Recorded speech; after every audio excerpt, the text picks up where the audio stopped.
Rádio Escola da Bíblia apresenta o programa Assuntos de Família, com a apresentação do nosso irmão Valdizan Souza e a participação do psicólogo Luiz Bernardo.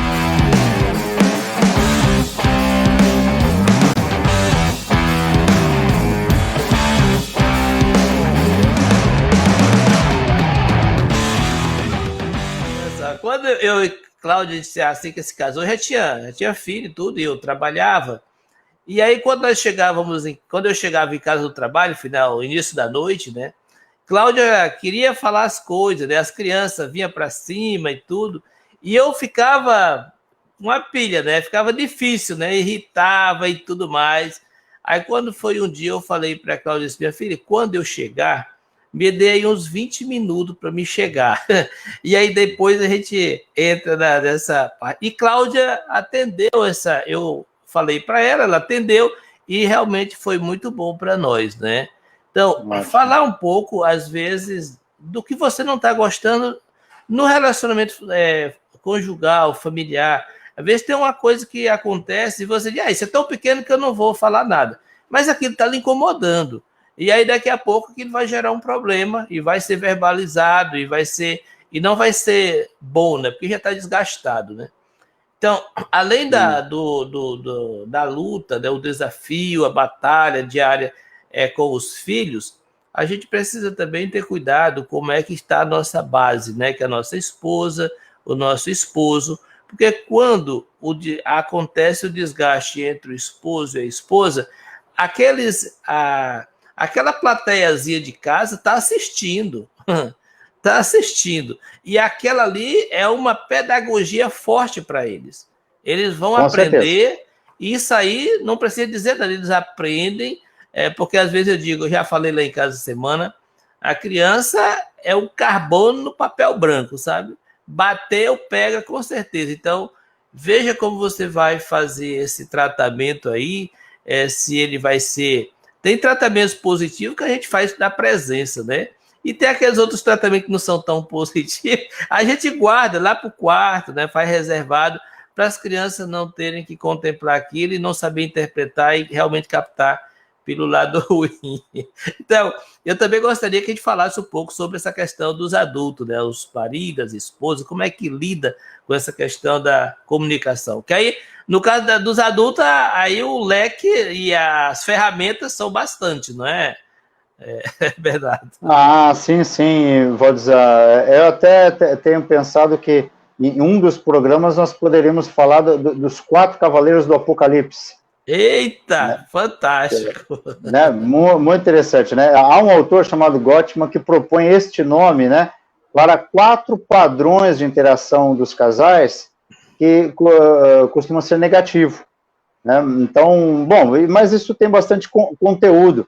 Mas complementando, né, o exemplo que você deu é muito bom, né? Houve comunicação, houve expressão, né, do seu sentimento, da sua emoção. Isso é fundamental. E eu gostaria de aproveitar esse seu exemplo, né, até para falar do que no início citamos, né, a respeito da promoção das competências, né, da antecipação dos desafios, da prevenção, né, que é um aspecto de processo também da resiliência, né, para a expressão emocional. Então, a comunicação comunica não só ideias, né, mas também as emoções, e principalmente diante dos desafios, né, como eu comentei agora, né, quando surgem previsíveis ou imprevisíveis. E essa expressão das emoções, Valdizan, como, por exemplo, isso que você talvez vinha sentindo, todo dia chegando em casa cansado, e aí tendo também uma demanda, sendo demandado pelas emoções das crianças e da esposa, né, que estão morrendo de saudade de você, né, Valdizan, gostam de brincar, gostam da coisa, eles querem pular para a cabeça, né, e tudo mais. Que é necessário a expressão das emoções em contextos diferentes e apesar dos desafios.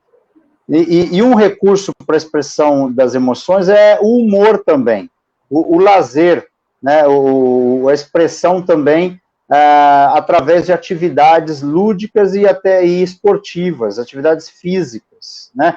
Então pense, vou dizer, um homem no contexto como você vivia, né, trabalhando o dia todo e tal, chegando em casa e quer uns 20 minutos. Não seria inadequado que após o trabalho você fizesse 30 minutos de atividade física antes de ir embora para casa, né, por exemplo. Então, você já teria desconectado do trabalho, realizado uma atividade física, que nós sabemos muito bem os benefícios que tem, até para o funcionamento cerebral, emocional, né? Então, você, um dia conturbado, com muita pressão, naquela atividade física, pode também expressar-se emocionalmente. Muitos esportes dão essa chance, né, de você se aperfeiçoar, vencer desafios, cada vez melhorar a sua prática lá no seu esporte que você gosta. E isso é uma descarga emocional muito importante, é uma expressão emocional também, a prática de um esporte.